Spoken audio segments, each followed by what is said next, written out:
situasi penipuan, maka kita juga harus hati-hati dalam menilai orang yang umumnya ingin meloloskan diri dari hukuman. Meloloskan diri dari hukuman antara lain dengan mengatakan dia sakit jiwa. Karena itu kita mencoba menilai sebelumnya bagaimana. Sebelumnya apakah dia memang ada gejala-gejala aneh. Kalau ada gejala-gejala aneh yang bagaimana? Apakah sekedar dia aneh saja atau memang aneh yang menuju pada sakit jiwa? Tapi kenapa dia tidak sebelumnya sudah mendapatkan suatu perawatan gitu? Kenapa baru sekarang dibawa ke rumah sakit jiwa?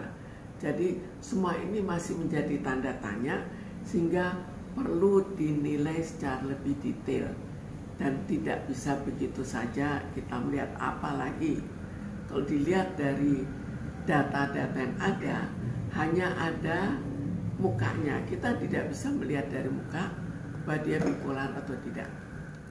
Jadi, lalu kita lihat seluruh gerak-geriknya dan seluruh riwayat hidupnya.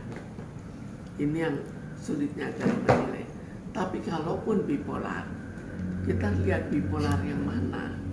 Apakah bipolar yang memang sampai pada taraf sakit jiwa atau bukan? Bipolar itu tidak otomatis bipolar tertentu akan berakibat pada manipulasi. Itu tidak ada. Tapi bisa juga dia memang bipolar kemudian melakukan penipuan. Bipolar itu bukan parah tidaknya, tapi ada beberapa jenis bipolar. Bipolar itu bisa saja dia tidak sampai pada taraf sakit jiwa.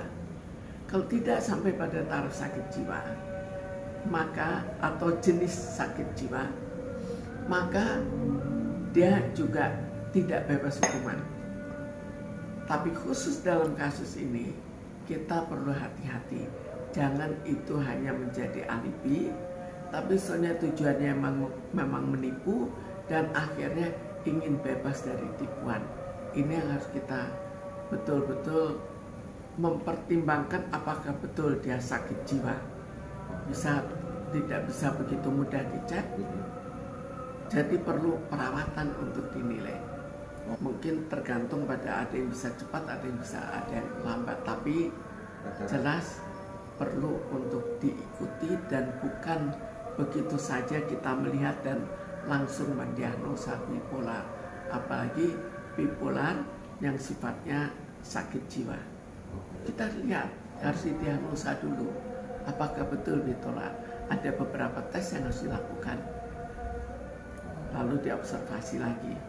Kita jangan karena dia sakit akhirnya dia menipu.